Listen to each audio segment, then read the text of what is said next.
से UPSSC BEO premiere का exam है। तो 18 जिलों में दोपहर 12 से 2 बजे तक परीक्षा होगी। 5,28,000 से ज्यादा लोग इसमें परीक्षा देंगे। तो कल बीएड की परीक्षा में सोशल डिस्टेंसिंग नहीं थी, मास्क का भी ध्यान वहां पर रखा गया था। एक और परीक्षा की तैयारी क्यों की जा रही है?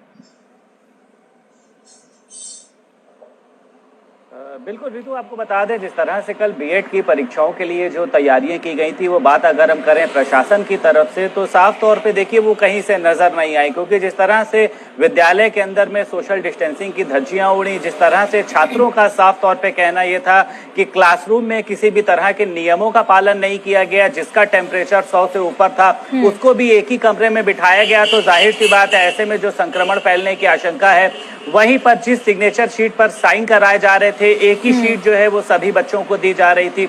उसके साथ साथ देखिए कल मिनी लॉकडाउन था, जिसमें ट्रांसपोर्टेशन की सुविधा तो दी गई थी, लेकिन कहीं ना कहीं से सभी रेस्टोरेंट, सभी होटल बंद है, जिसमें बाहर से यहाँ पर लोग आए थे। तो उसमें अस्त व्यस्तता दिखाई दी कि अगर कहीं पे विश्वविद्यालय की कैंटीन खुली है तो वहां पर इस दौरान भीड़ दिखाई दी। देखिए ऐसे में साफ तौर पे जिस तरह से लगातार लोग कहते आए हैं कि जान ज्यादा जरूरी है, परीक्षाएं तो बाद में होती रहेंगी, जिसको लेकर देखिए अभी 16 अगस्त को जिस तरह से ये जो परीक्षा हो रही है यूपीपीएससी खंड प्रारंभिक शिक्षा की है, इसको लेकर भी देखिए छात्र मांग कर रहे हैं कि इसको रोका जाए, इसको टाला जाए। क्योंकि देखिए 309 भर्ती पदों पर कह सकते हैं 18 जनपदों में ये परीक्षा होगी, जिसमें 5,28,000 परीक्षार्थी शामिल हो रहे हैं। और अपने आप में देखिए जिस तरह से कल कह सकते हैं सोशल डिस्टेंसिंग की धज्जियां उड़ी हैं, तो आने वाले समय में भी देखिए साफ चुनौती के तौर पर इन परीक्षाओं को आयोजित किया गया।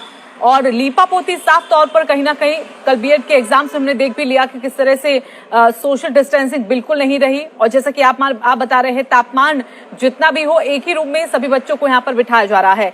मनीष, आपका रुख करना चाहेंगे, बद इंतजामी कहीं ना कहीं देख ली गई है। कुछ अगर केंद्रों की बात करें जहां पर अभ्यर्थी मौजूद थे, अपनी परीक्षा दे रहे थे, पहले भी आगाह किया गया कि इस कोरोना काल में ऐसी परीक्षाएं कराना सही नहीं है, उचित नहीं है, लेकिन अब एक और परीक्षा का आयोजन, यानी कि वहां तो लीपापोती की गई, अब एक और तैयारी की देख लिया जाए कि अब कैसी तैयारियां यहां पर होती हैं।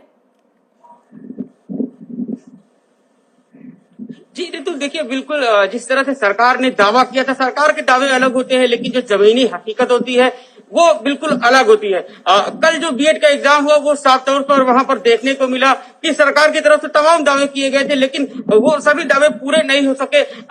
तमाम तरह की असुविधाओं का सामना करना पड़ा उन छात्रों को जो अपनी जान जोखिम में डालकर परीक्षा देने के लिए पहुंचे थे।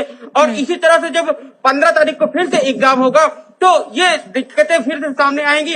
अगर बात की जाए कि सरकार एक तरफ तो ये दावा करती है, लोगों से ये उम्मीद करती है कि शादी विवाह का कार्यक्रम हो तो 50 लोग पहुंचे, अंतिम संस्कार के कार्यक्रम में सिर्फ 20 लोग मौजूद हो, और ऐसे में सरकार की तरफ से खुद लाखों परीक्षार्थियों को एक साथ एक ही दिन में परीक्षा कराई जाती है, जो सरकार की मंशा पर सवाल खड़ी करती है। जो छात्र हैं प्रयागराज में लगातार विरोध कर रहे हैं, सरकार द्वारा जो परीक्षाएं कराई जा रही हैं उनका विरोध कर रहे हैं, और कोरोना काल में परीक्षाएं न कराई जाने की मांग कर रहे हैं। लेकिन उसके बावजूद सरकार ने कल बीएड की परीक्षा कराई और 16 अगस्त को एक परीक्षा का फिर से आयोजन कर